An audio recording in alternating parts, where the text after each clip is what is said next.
Parmi les conséquences de ce virus, l'augmentation des prix des masques et des gels hydroalcooliques. Concernant ces derniers, Bruno Le Maire annonce un décret d'encadrement des prix. C'était ce matin sur BFM Business. Écoutez.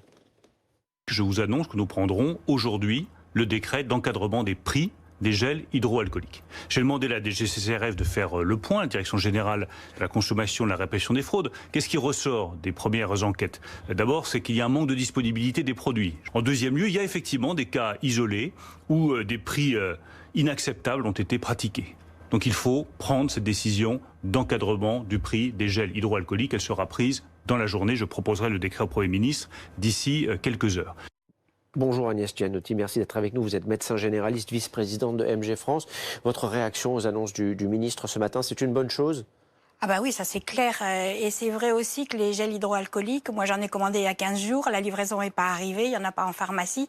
J'en ai encore un peu en réserve, j'imagine que les collègues aussi, mais ça ne va pas durer longtemps. Donc comme on va être en première ligne, les médecins généralistes, il faut qu'on ait le matériel, il faut qu'on ait les masques qui doivent normalement arriver à partir d'aujourd'hui, en tout cas dans Paris et dans la semaine dans toutes les régions, mais qui n'étaient pas là encore hier.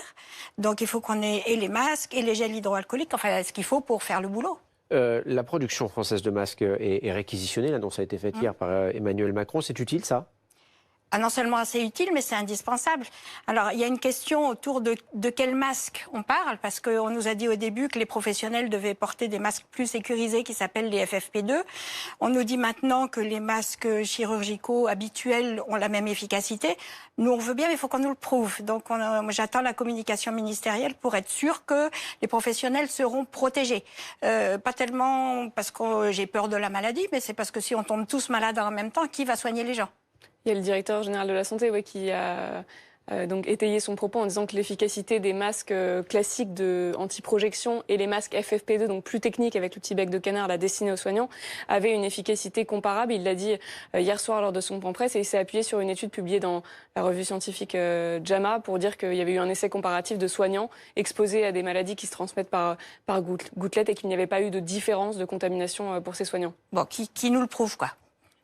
Voilà, on sent que vous êtes sceptique. Expliquez-moi quelque chose de très simple.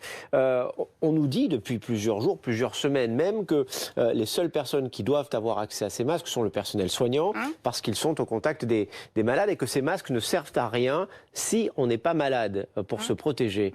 Mais quelle différence entre quelqu'un qui est en bonne santé et qui travaille dans un hôpital et quelqu'un qui est en bonne santé et qui ne travaille pas dans un hôpital en termes de protection ? Eh bien, parce qu'on est en rapport directement avec les gens qui toussent et qui nous projettent les gouttelettes. Mais dans le métro, on est aussi en rapport directement avec des gens qui toussent et qui projettent des gouttelettes. Dans la rue, on peut l'être. Dans des salles de concert, on peut l'être. Donc, comment expliquer qu'on nous dise que ces masques ne protègent pas quand on est un non-soignant, si j'ose dire ? D'abord parce que c'est la double protection qui protégerait, c'est-à-dire le professionnel de santé qui a un masque et celui qui tousse qui a un masque. Et donc nous allons être les prescripteurs pour les patients qui toussent pour qu'eux aussi aient les masques. Donc ça sera une double protection entre le professionnel et les patients qui toussent. Donc l'idée, c'est que les gens qui ne toussent pas et qui ne sont pas malades n'aient pas besoin de masque. Et surtout se lavent les mains puisque ça ne reste pas dans l'air, a priori, le virus. Donc c'est pas quelque chose comme la tuberculose, par exemple, qui se dissémine par l'air. C'est les gouttelettes quand on tousse directement. Donc oui, les gens qui toussent, le but maintenant, ça sera de diminuer l'intensité de l'épidémie et puis de la freiner. On est dans ce contexte-là. Donc ceux qui toussent, ils vont pas aller au bal, quoi. C'est clair. Maintenant, il faut un peu de civisme de la part de tout le monde et de protéger les soignants parce qu'ils doivent soigner, donc il faut qu'ils soient opérationnels, et ceux qui sont malades parce qu'ils peuvent diffuser. Merci.